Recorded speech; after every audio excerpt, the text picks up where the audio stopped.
I'm going to bring everybody on.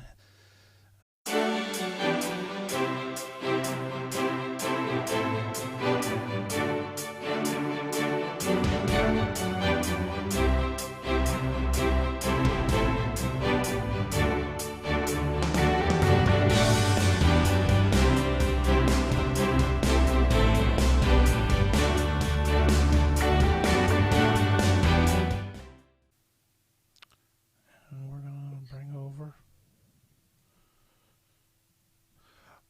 Welcome to the Fiat Ministry Network. We're going to do breaking news tonight. We're not. This is a little bit different than a Fiat Ministry Network show.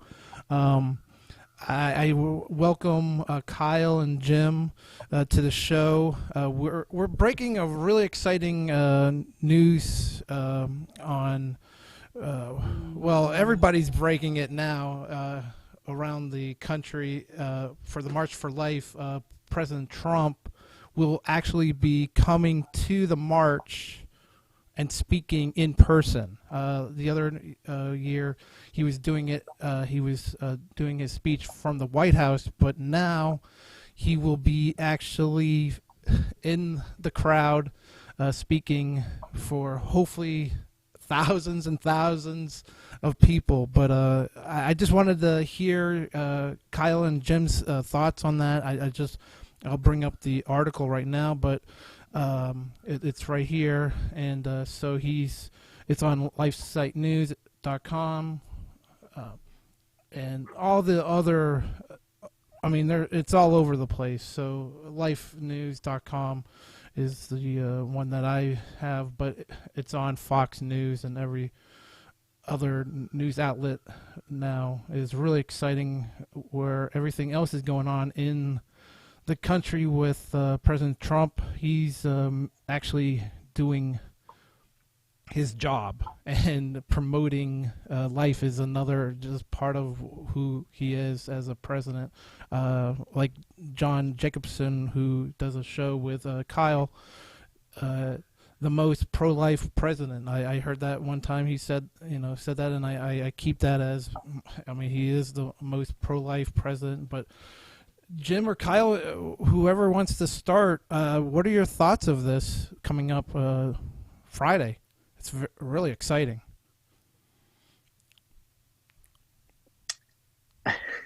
I'm not surprised, I guess.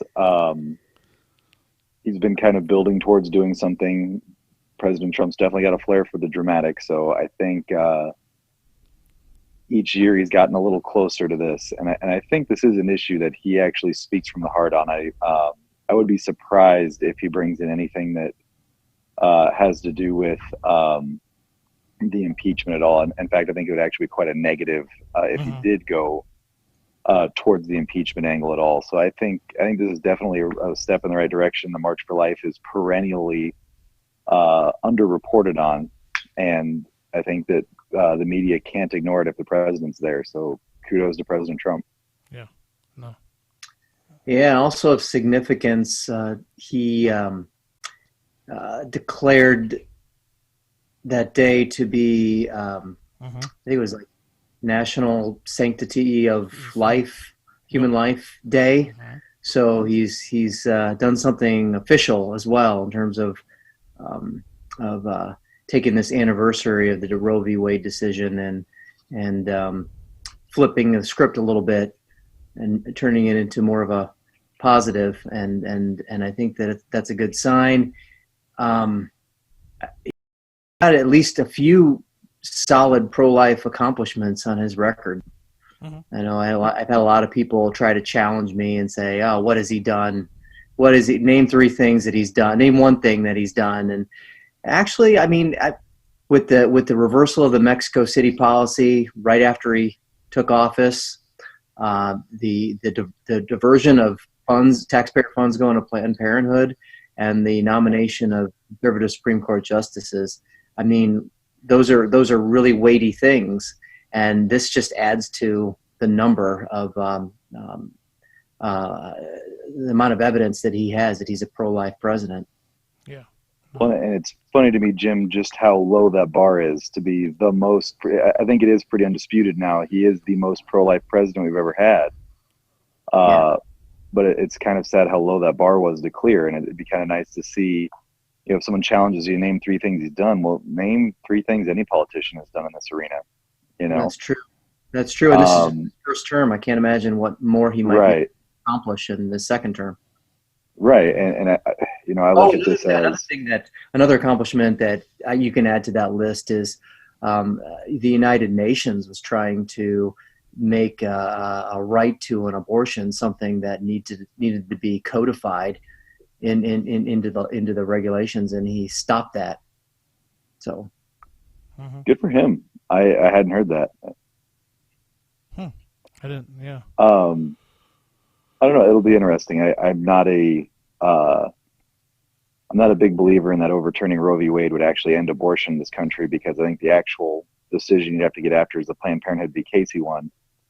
But I think that if you had enough people not afraid to talk about this issue, I think you'd see progress made on it.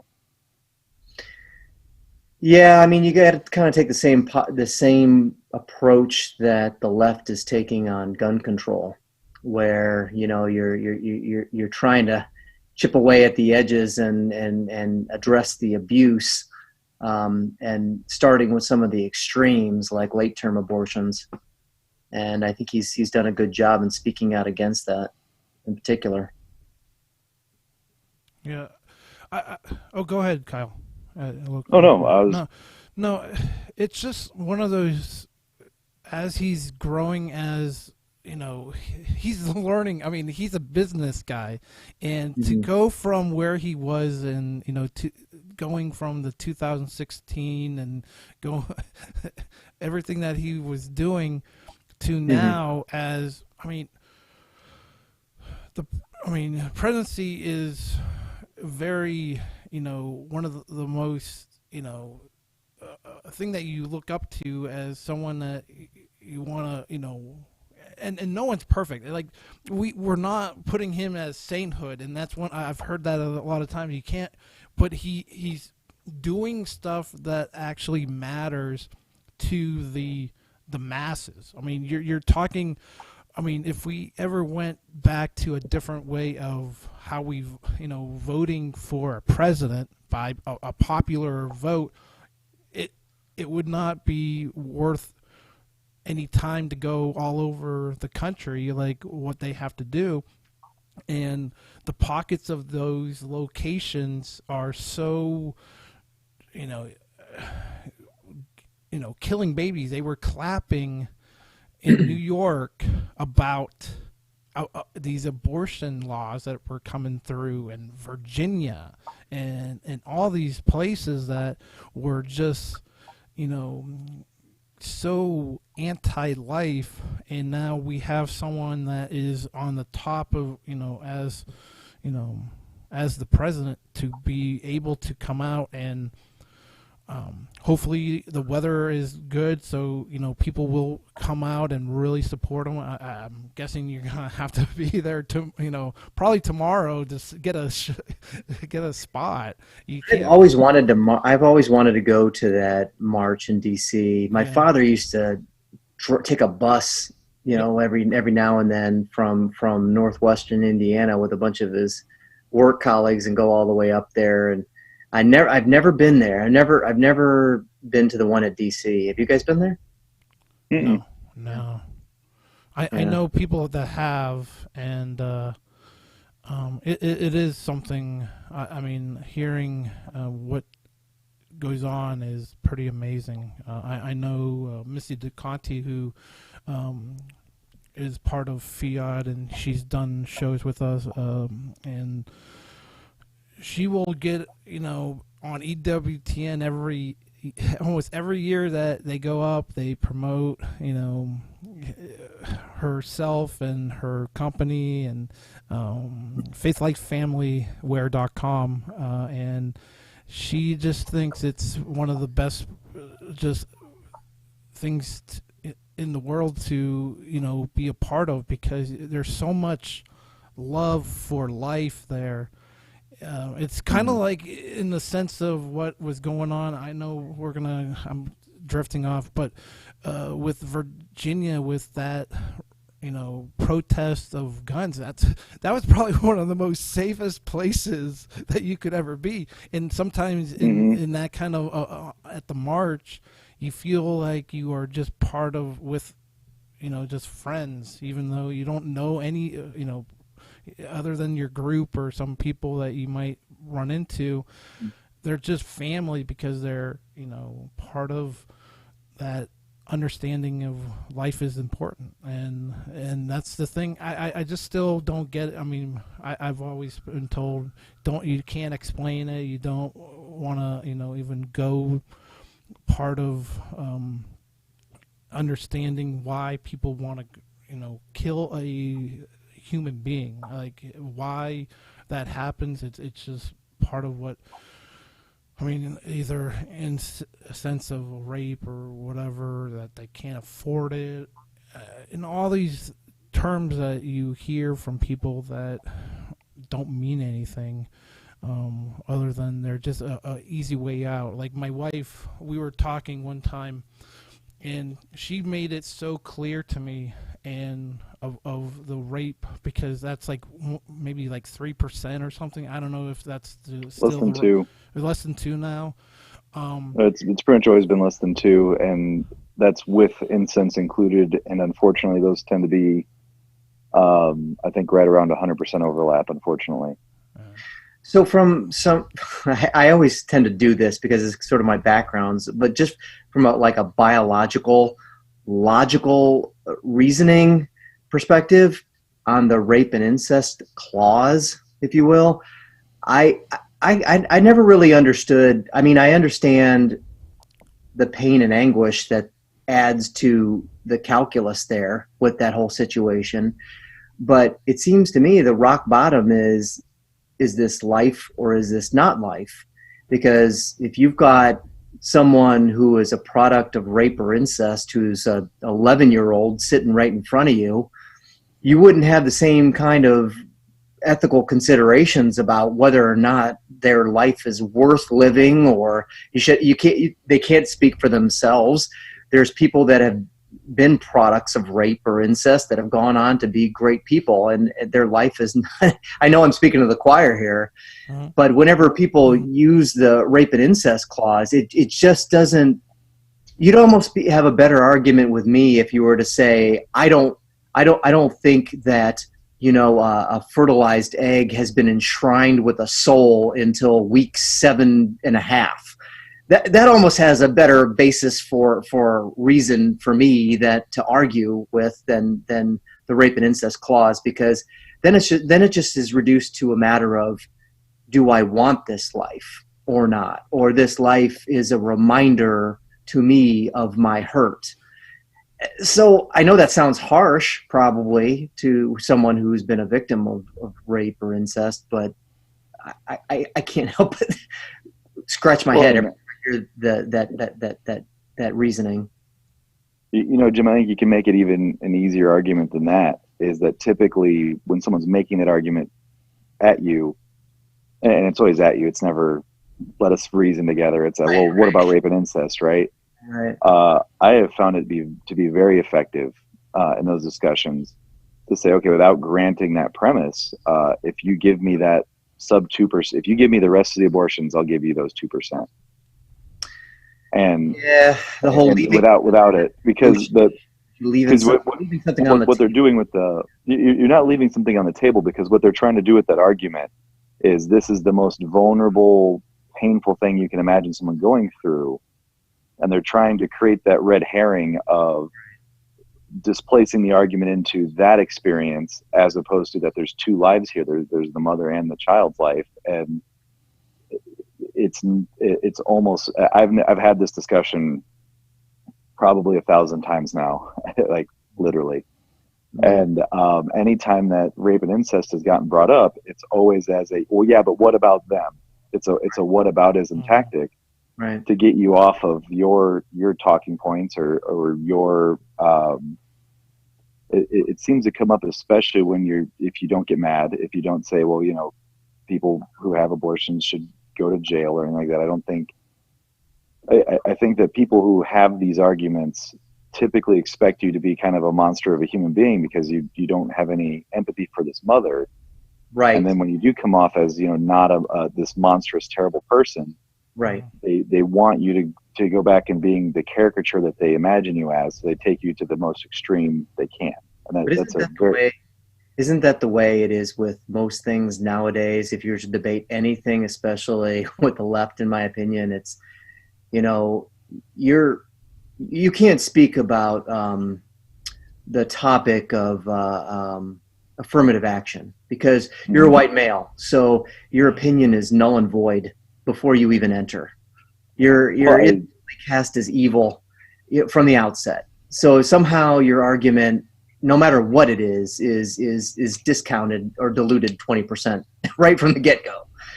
I think both sides like their echo chambers, unfortunately. I think you can see the same thing if you get talking economics. Oh, there's socialism, or there's socialism. Well, what issue are we actually talking about? And I really don't think that the punditry culture that we have that has replaced our media helps at all with that, because people get their talking points. Yeah. And then they don't think about what they're actually saying. So they start just talking points at each other, and then they don't have a discussion. So I think you're absolutely right. If you get talking about college athletics or anything that has to do with affirmative action, it goes right to, well, you're an awful racist person. It's like, no, I'm really not. Like, and where did that come from? Yeah, right. Like I can imagine I know I can envision at least 3 different faces in my workplace that I have these types of discussions with that are of liberal mindsets, and we've had discussions about abortion, for instance, and I can imagine what might be going through their heads if they're watching this video right now. Oh yeah, Here we have 3 white men who want to talk about what women should or shouldn't do with their bodies. And while I would never have an abortion because I consider life to be sacred from the moment of conception till natural death, I don't want to impose what I would do on some poor woman who's faced with a decision. And that's usually the way the line of reasoning goes. Okay, so if you get that one, and that you hear that argument occasionally, I think you just say, that's great. You're also male. You physiologically can't have an abortion, so you're taking false high ground there, right? Yeah. And I kind of go back to that. Okay, if you've got, it's the same thing as when someone says, I'm socially liberal but fiscally conservative. It's like you can't have it both ways. Social programs are the most expensive programs we've had over the last 50 years. So if you're trying to claim both of those high grounds at the same time, you're doing one of them disingenuously. And I think that a lot of the times when someone goes that route with the abortion conversation, they're doing that because they want to say, well, I'm a Democrat that votes Catholic, but I could never, or I'm a Catholic who votes Democrat. There we go. But I could never impose my beliefs on other people. Well, it's not imposing your beliefs on other people. If you genuinely believe that there's another human being in this equation besides just the mother, you can talk about that person. You can care about that person. And I do think one of the issues on the pro-life side of the aisle is we often do lose track of that there are 2 human beings there. There's a mother and a child.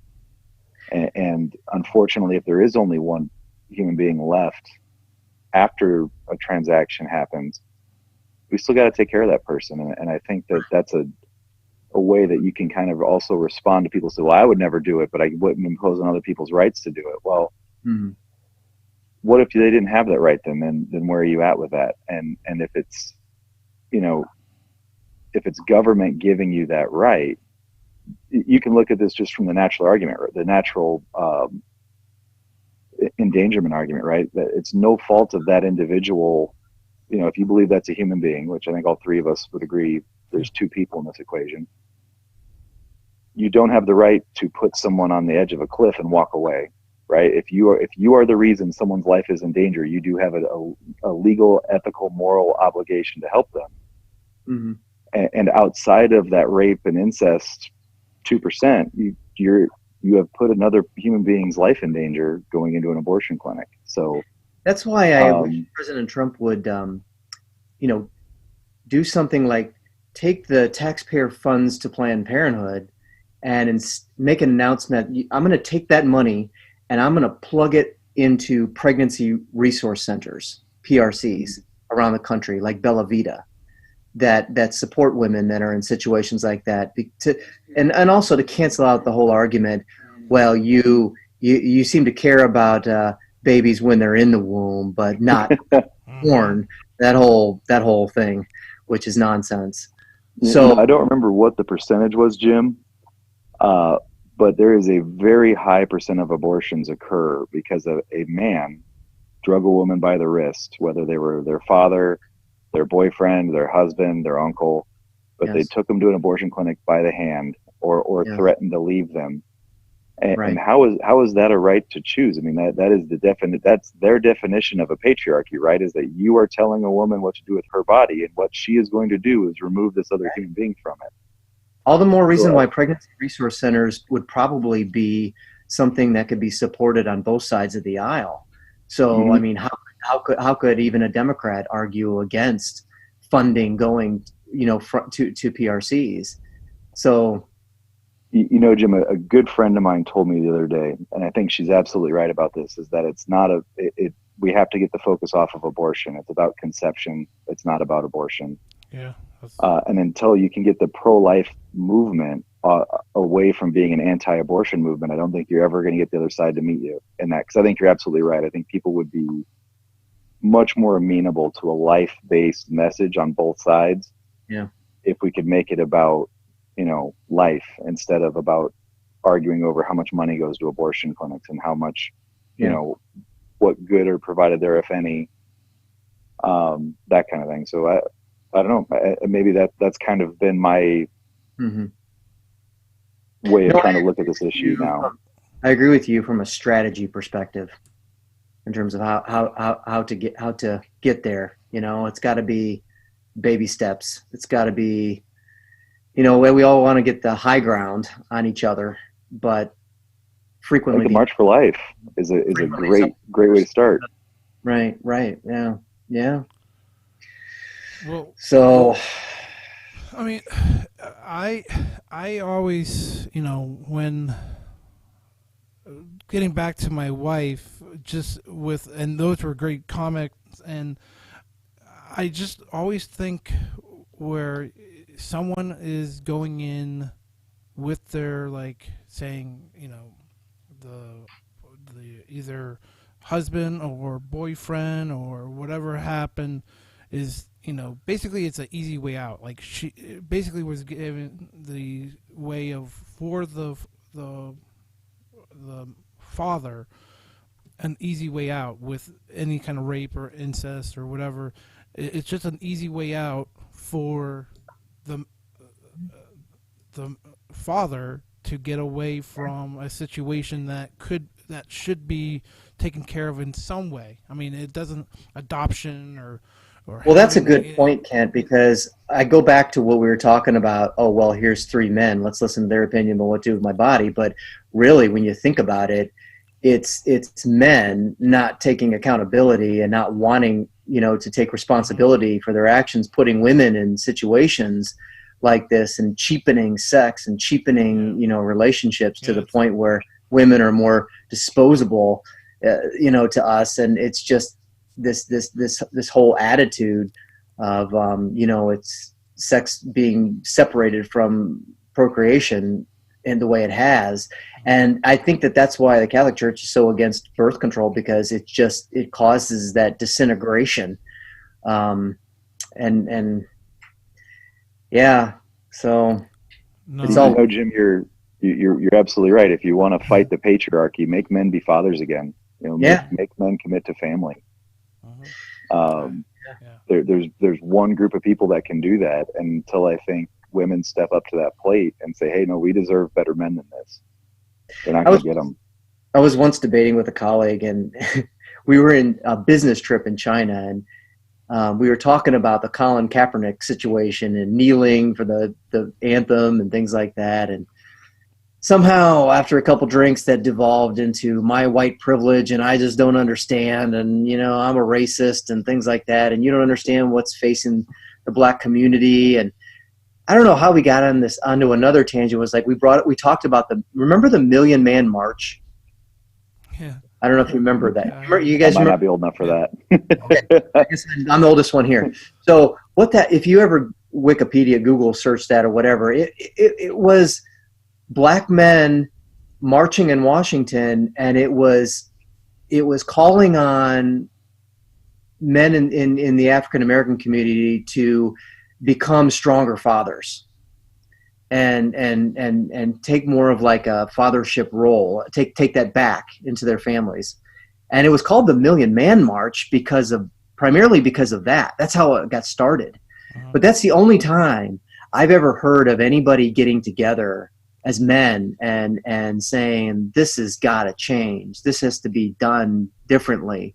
But the fact that it was just, racially divided the way it was, there's no reason why all men can't try to have a march like that to try to move us in that in a greater direction, because that's what's going on in our country, is the breakdown of the family and men not taking their leadership responsibilities seriously. It would be easy for me to say, oh, well, the whole Me Too movement and this and Gillette commercials and everything else has caused men to, reduce their toxic masculinity, blah, blah, blah, blah, blah. So I think we've let that temper us to almost use it as an excuse, I think, sometimes to abscond from our responsibilities. Yeah. No. We had to let it get there first, though. It didn't just, those didn't happen and I guess we're absolved of our roles as men. The culture had to reach that point, and maybe especially on a network like this where you have good Catholic programming, especially Pope John Paul II, or Saint John Paul the Great, or whatever you want to call him. He's probably my new favorite saint, but he had a big call back to family, and I think that the family is the structural building unit of society.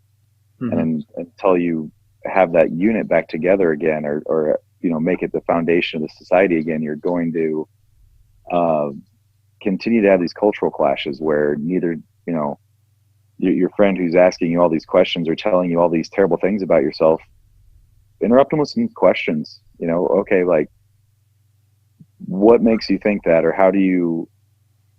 The best questions to ask, I find, are questions that begin with how. Because if you ask them why, they're just going to spit off a bunch of talking points. But how am I supposed to do that, or how am I supposed to change that? Not granting your premise, but let's say you're right about all these things. Mm-hmm. Then what?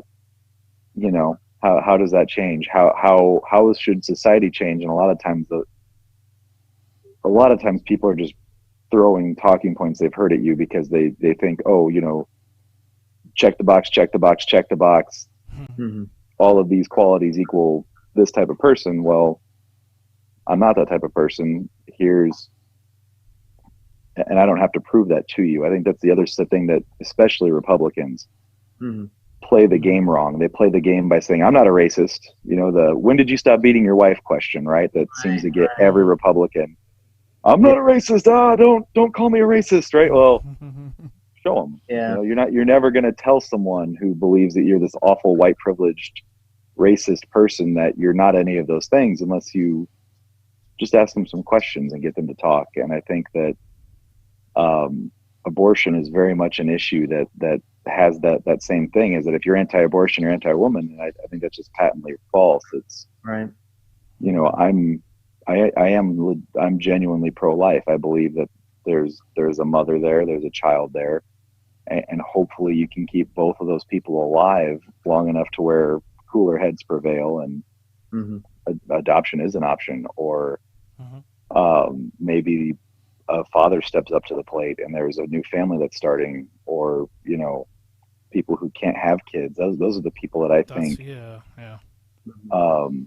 get hurt the worst in this is that there's someone who would find that life more precious than oxygen, and you're saying it's not worth enough to give that child an opportunity to go make those people's lives so much better with the gift of children when they can't get it themselves. So, well, yeah, I just hearing that, I know my in-laws adopted 3, and there's a great story. I wish someday, I'm not going to tell it here, someday maybe we'll get my wife, and but maybe on Wednesday night on Jake's Takes. I would love that.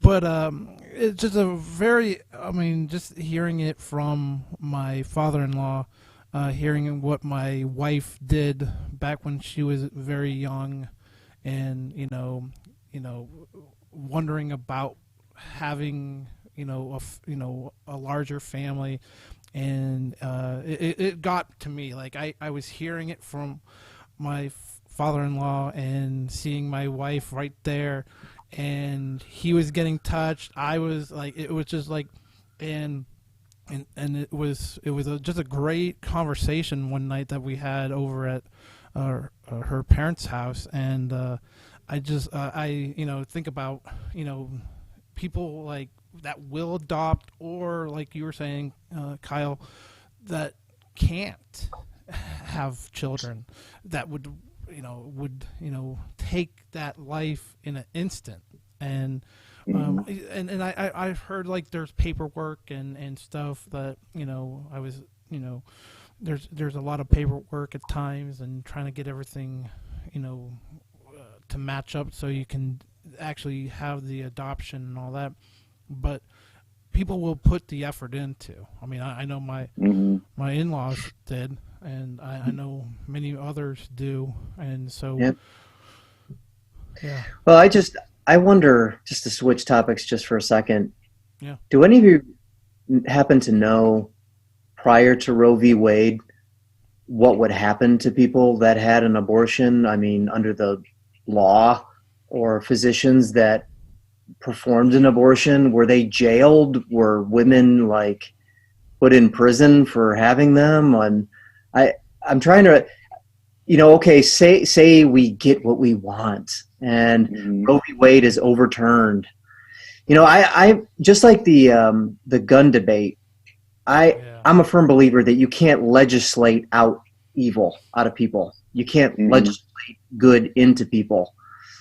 So I'm always like trying to limit government myself, but where even if it was going where we wanted it to go, what would it look like when it was done? I mean, I can't imagine that like a light switch, not one abortion is ever going to be performed ever again as soon as Roe v. Wade is completely black and white overturned. So, I sometimes I wish it was just good enough to say, physicians who don't want to perform those because it's against their religious beliefs shouldn't receive negative consequences to their job or their license or anything like that. And then maybe, good will convict physicians so that they won't want to, and it'll be harder for them to get, and there'll be such great resources available for women in pregnancy situations that there's a reduction in the number of them. But it's almost like trying to say we're going to outlaw stealing. It's just yeah. What do you? Okay, fine, yeah, but it's all about enforcement, right? So I don't understand where it goes ultimately, even in our own heads. Well, I think that I've never read anything about. I've never even really studied that, honestly. But from the time period prior to Roe v. Wade that I have read about, I've never read a case where a woman went to jail or was tried for murder or anything like that. I'm sure that physicians did. Yeah, right, exactly. But I think that I think there is a place medically for abortion, because I think there are pregnancies where the woman's life gets put in danger. I think that there is a legitimate medical. Well, we should talk about that, because we might have a small. Well, Oh, that's less than. Oh no, it's less than 1% of abortions where the woman's life is actually in danger. Well over 90% of ectopic pregnancies is a great example. Yep, or tubal pregnancy.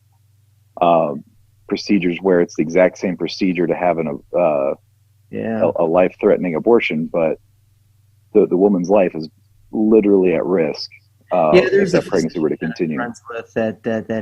We've debated this, and she's like, well, technically it's not an abortion, because what you do is you address the body system that is endangering the woman's life, and the abortion is a byproduct of the intervention that's taken to excise the area of the fallopian tube that's going to rupture. So it's some kind of argument that it's not really something that's primarily going and terminating the abortion or the embryo, but the embryo dies as a result of not being able to successfully implant because you've excised this area of the fallopian tube as part of your surgery or something. I understand what you're saying. It starts to get down to terminology. And ICD-9 and all sorts of right, but medically, a miscarriage is just called a spontaneous abortion. Abortion didn't become a single term. It's the actual term for an abortion, as we're talking about, it's an elective abortion. So the way I differentiate it biologically is if there's a spontaneous abortion, then a fertilized egg travels down the fallopian tube, goes to the uterus, but does not implant into the wall. So therefore, the cells can't divide and start beginning the production of a new life. But with ectopic pregnancy, the fertilized egg goes down, perhaps is blocked by an IUD because it can't get down into the uterus. So then it settles right there in the fallopian tube and attaches to an unsuitable area of the body but it might even still start producing progenital cells to begin the life forming process. So at that point, you've gotten to the point where it's like, well, if that egg grows inside the fallopian tube, then it could rupture and the woman could die as a result of the egg growing, in that area. But then you have to stop the potential blood loss and rupture that's going to ultimately happen by taking out that section of the tube. And then is that an abortion, or is that a byproduct of a surgery? So a spontaneous abortion is any stage in the development of a fetus where there's a miscarriage. So that can be fetus. When you said fetus, yep. I don't think, like, okay, when a fertilized egg travels down and we can say that life begins at conception. You can say a fertilized egg is conception, right? Not medically, but right, but spiritually, logically, yes. Right? Yeah. Medically, they actually changed the definition of conception to be implantation. So when see, that's a good point. There's the biological definition of conception, and then for example, when people, one reason I think the Catholic Church is not for IVF methods is because you can have selective reductive abortions where you have a woman, you harvest like 30 of her eggs and you fertilize them with the man's sperm in a petri dish times 30. And you find out of those 30, you've got 17 fertilized eggs. And out of the 17 fertilized eggs, 6 have a 90% chance of successful implantation and growth into a fetus. But the couple only wants to have a maximum of 2 babies. So you've got those remaining, 12 fertilized eggs. Are those conceived products that have souls, and is destroying them or donating them to embryonic research abortion? And I think the Catholic Church's stance is yes. I have no idea on that one. Because there's where's Father Gutzel when we need him, right? Yeah, I know. There's an organization called Snowflakes that will actually adopt those fertilized eggs and try to give them to couples that are infertile. Yeah, that's awesome. I've heard that. Yeah. because you have to pay like $10,000 a year to Mm-hmm. have the rest of them cryogenically frozen. And people that go through IVF, they either can't afford to keep paying that, so they just donate them to embryonic research. Mm-hmm. Or what else can happen is you've got people like Octomom. Remember Octomom? She just had all 30 of them grown inside of her because she didn't want to abort any of them. So and her situation was a little different. She had actually a hormone. She had the hormone and drug treatment where she had multiple releases. Right. So you're right. I stand corrected on that one. But no, that same thing though, just different methodology there. Yeah. So I think a lot of people get into IVF and stuff, and they don't even really understand whether or not they're even committing an abortion. I know one family member who went into it because they were unable to have children, and they've been struggling for a long time. And when he finally found out what was going to happen to the remaining embryos, he was devastated about what was about to happen, because he's like, "Am I just guilty of 6 abortions?" You know, and it weighed heavy. You know, I think abortion's a euphemism, honestly. I think it's a medical term that gets used with multiple different meanings. And I think that the way you and I use it, or at least in terms of the way I would say the pro-life movement or the anti-abortion movement uses it, is they almost use it synonymous with that there is an intent there, right? There's an intent to end a pregnancy. And so when you get into the IVF and you get into talking about that, I think you're talking about apples and oranges, honestly. I think, is there a life there? Yes. Is there an abortion that occurs there? Well, there's not a pregnancy, right? So well, now we're using it's a different that I wish the church would even clarify, because I'm in church. I hear all types of things like we are for life from conception until natural death, and it's like, well, do you guys really know what you mean when you say conception? Because pregnancy, right, life, and those are all loaded terms. Even natural death can be a loaded term. I do a lot of work in the palliative care space, and it is unnatural the way we keep people alive. You know, CPR is a significantly more graphic procedure than people think it is, because they've seen it on TV. They don't realize that your ribs literally get broken during those compressions. I mean, it is a highly traumatic experience if you have an 80-year-old woman who you're giving CPR to, which I've never done. I'm not CPR certified, but I've heard the physicians talk about how what you see on TV and what happens in reality when it comes to end-of-life care, especially without the elderly. A great example. You know, the Catholic Church, extraordinary measures is our standard. But where have you exhausted that, right? Where have you gone beyond that? And that is an individually defined thing. Extraordinary measures for me might be different than extraordinary measures for you. It's just so long as we both attempt them, right, to preserve life. Well, speaking from somebody that had lost their father to lung cancer at 52, and being there with my mother, and she's like, "I'm not going to sign these DNR papers. Will you sign them, son?" You know, and I did sign them. You know, he had so much radiation, and his lung was like a shriveled up grape. There was no ability to recover. So hooking him up to a lung machine for the rest of his life, you know, to what end? And, you know, you have to decide at that point what's natural death. And you know, people are, even dedicated cradle Catholics are faced with these decisions, and the church has certain guidance and expectation, but it doesn't get really down into the weeds of real life situations like the CPR one you're talking about, so that you really know how to think with your conscience properly. Well, and I think that part of the problem is that you don't have church scholars that address this stuff. I think they're more comfortable in the less real life.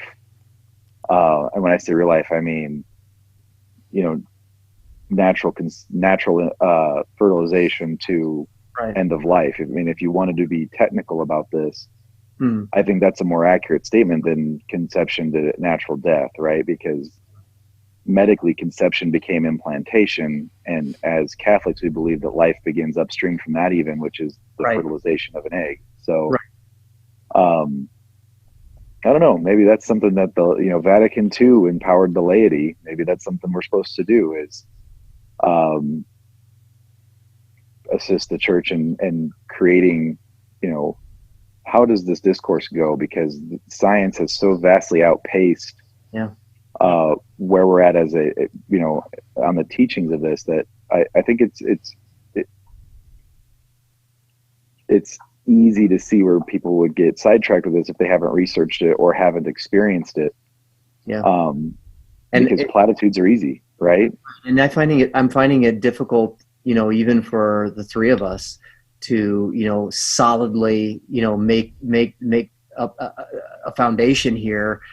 Can you imagine a scared 16, 15-year-old, in a situation where they're getting input from family that might even be less knowledgeable about these concepts, and mom and dad from one side is different opinions with mom and dad from the other, and different backgrounds, different upbringing, different right. So it's Jim, it's that they're not getting any advice from them at all. They're getting advice from the people who make $1,000 from terminating that pregnancy. I think yes, in terms of the the healthcare standard, right? Mm-hmm.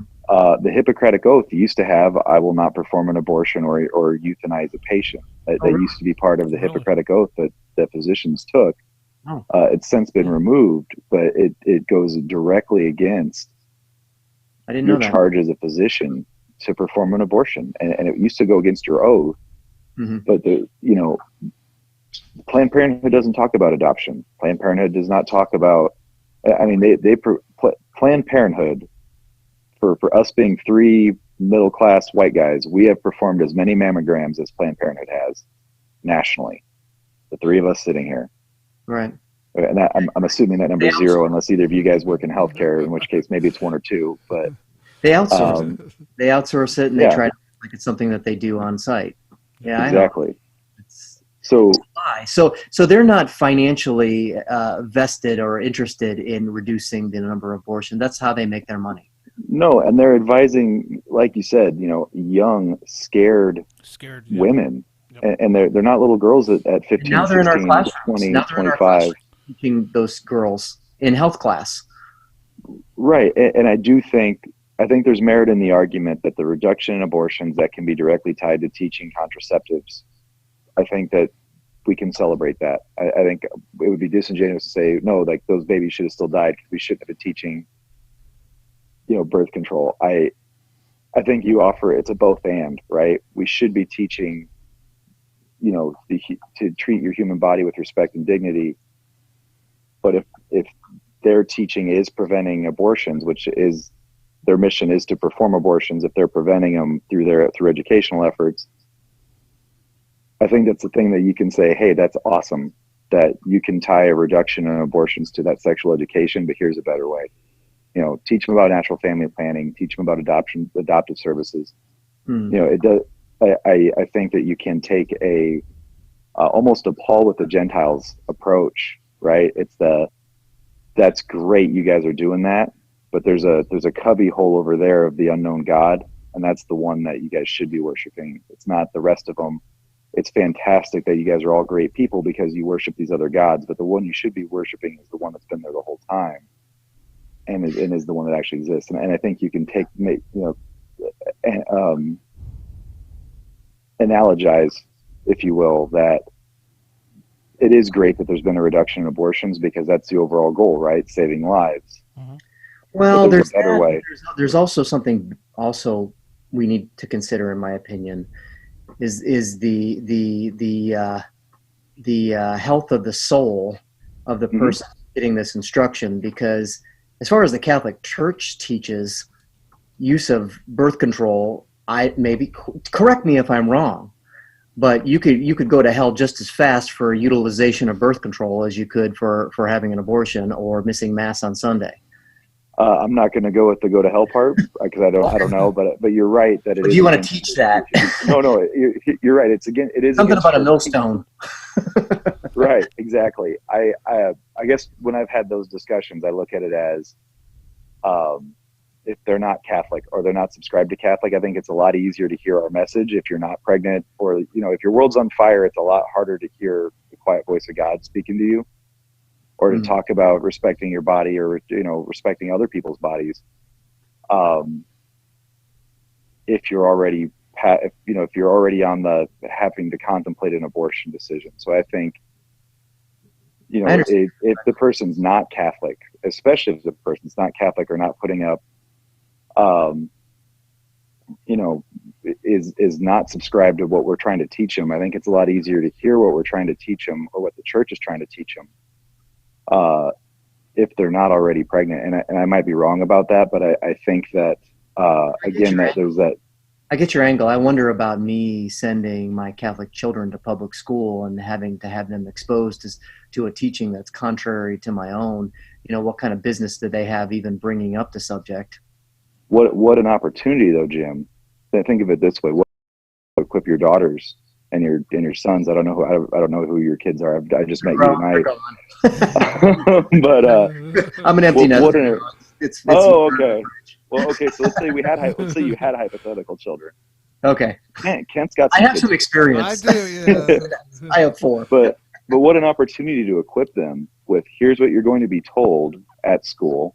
Yes. And here's what the Catholic Church teaches. And I think that beauty tends to transcend politics, shallow religious discussions. I think you're right, but somehow I still don't want my daughter putting a condom on a banana in 3rd grade. I don't know. I don't know. I get that. I don't have kids, and I went to Catholic school. That's what they do at public school. But what an opportunity to point out that I'm sure kids are smart. Pointing out the absurdity of that to kids. Well, I'm going to tell them telling them there's a better way. I don't know.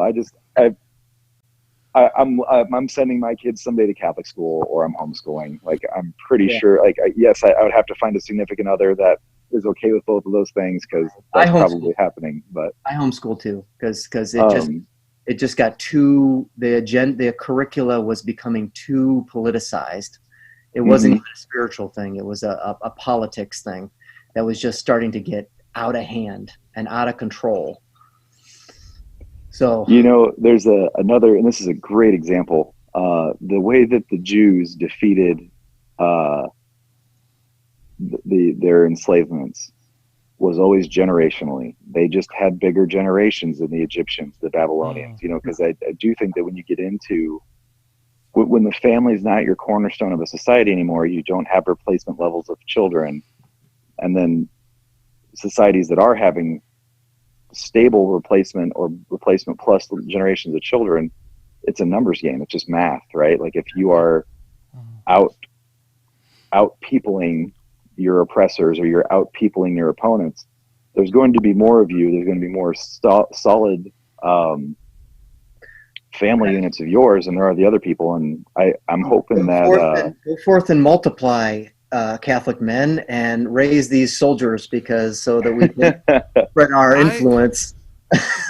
There's a couple, like, in our parish. There's a couple, like, families that the whole pew is taken up. It used to be that way. I mean, the church used to have 12, 13, people in a family taking up a whole pew. Yep. And nowadays, with this generation, it's like I've got 4 kids, and they're just like, "What?" Actually, it was funny. There was a rumor going around that I was Mormon, and it finally came up to me. Because I was drinking coffee one morning, and somebody said, "You're drinking coffee?" I'm like, "Yeah." Well, you're Mormon, aren't you? I'm like, how did you come to a conclusion like that? Well, you told me you go to church every Sunday, that your wife likes to knit, and you have 4 kids. So I just assumed that's all it takes. 4 kids. So that's it. Jim, I've got a great story for you. Okay. The host of the show that I contribute to, his name's John Jacobson. Okay. And we have this mutual friend. He's actually my mentor. His name's Nick Critelli. He's a lawyer in Des Moines, Iowa. Mm-hmm. And Nick has a very eclectic group of friends, and one of his friends is an Orthodox Jewish lawyer. So we got his Orthodox Jewish lawyer's rabbi to come do the opening prayer at the Iowa Capitol building. Mm-hmm. And this rabbi's name is Rabbi Jacobson. Mm-hmm. So Representative Jacobson had as his guest of honor Rabbi Jacobson, who is fully an Orthodox garb Jewish rabbi, giving the opening prayer of the Iowa legislature. And honestly, it was the best prayer of the entire legislature. He had planned it out. It wasn't political at all. It was very ecumenical. It was fantastic. But afterwards, there were several representatives who came up to John Jacobson and said, "Don't know how to say this, but are you Jewish?" I wouldn't have thought that. It's just great. Like, no. We're total different spellings of our last names, but having Rabbi Jacobson there with Representative Jacobson was one of and John's obviously a good Catholic guy, but it was just hilarious seeing the reaction of the rest of the legislative body. They did not. Well, they still don't know what to do with John, but they really didn't know what to do with John that day. Wow. Yeah. Well, I really appreciate both of you for coming on last minute. I mean, it was last minute, so I really appreciate both. Yeah, of you. no. Thanks for inviting. I know that.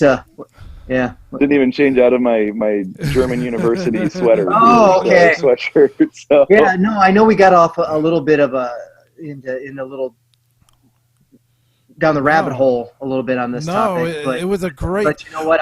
I'm very excited to see President Trump speaking at this rally, and I hope it energizes the Christian base, and they understand that this is a high priority topic for them to consider when making their decisions, and it's not just something to pair up with all the other social issues out there.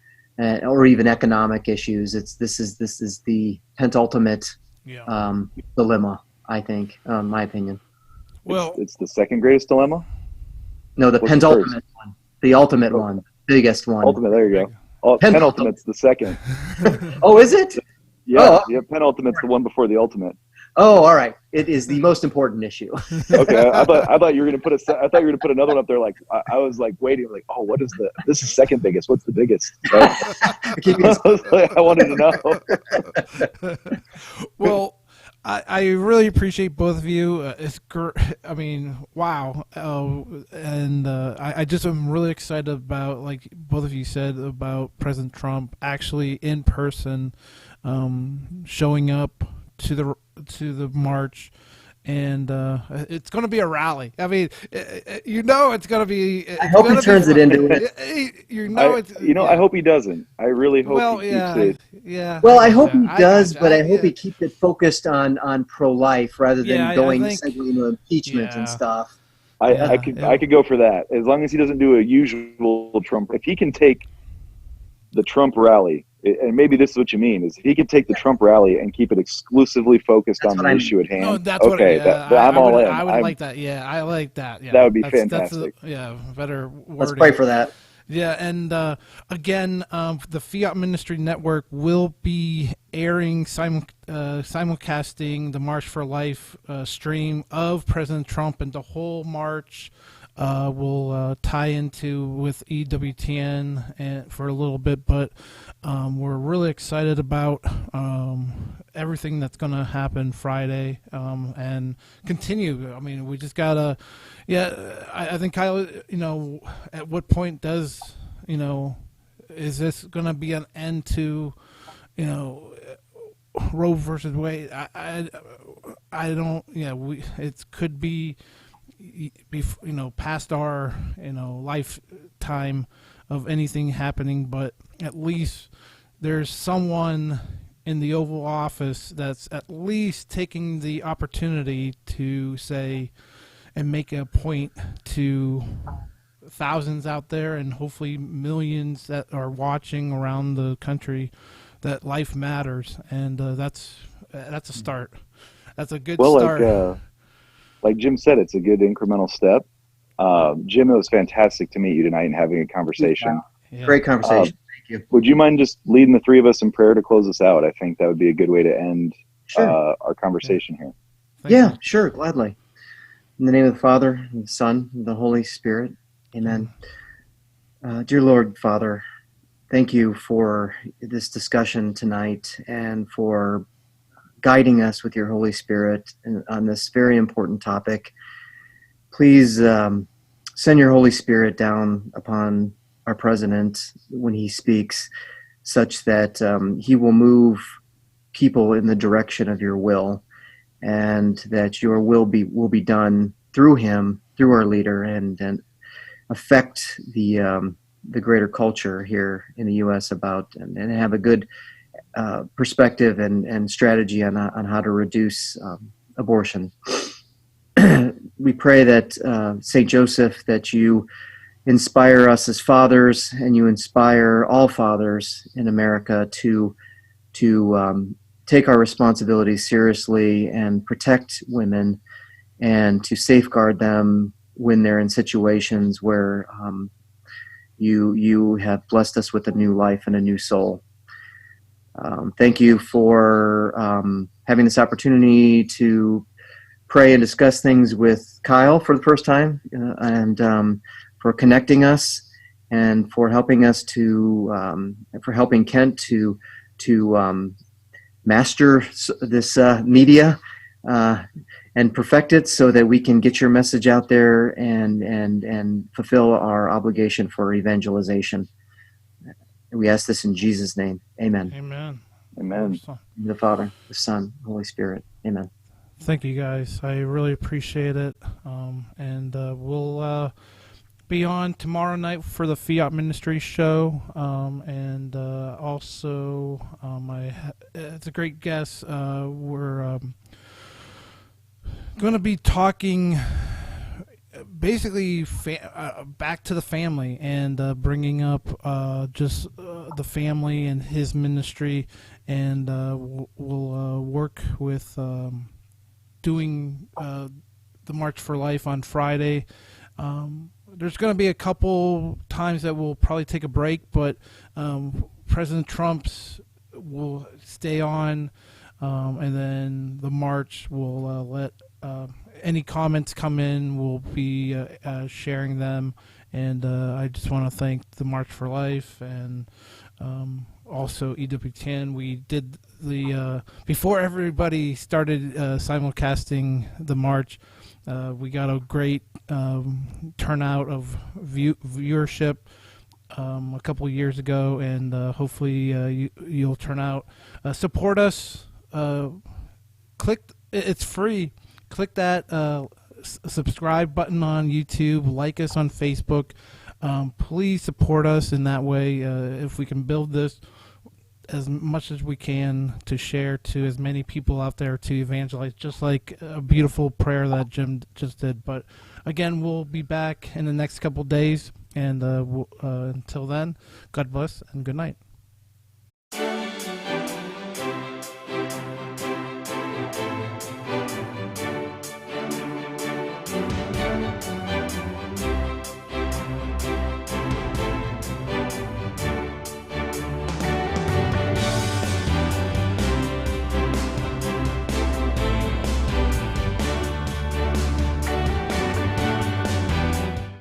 Comes out of my blathering Pez dispenser of a head. Oh, good.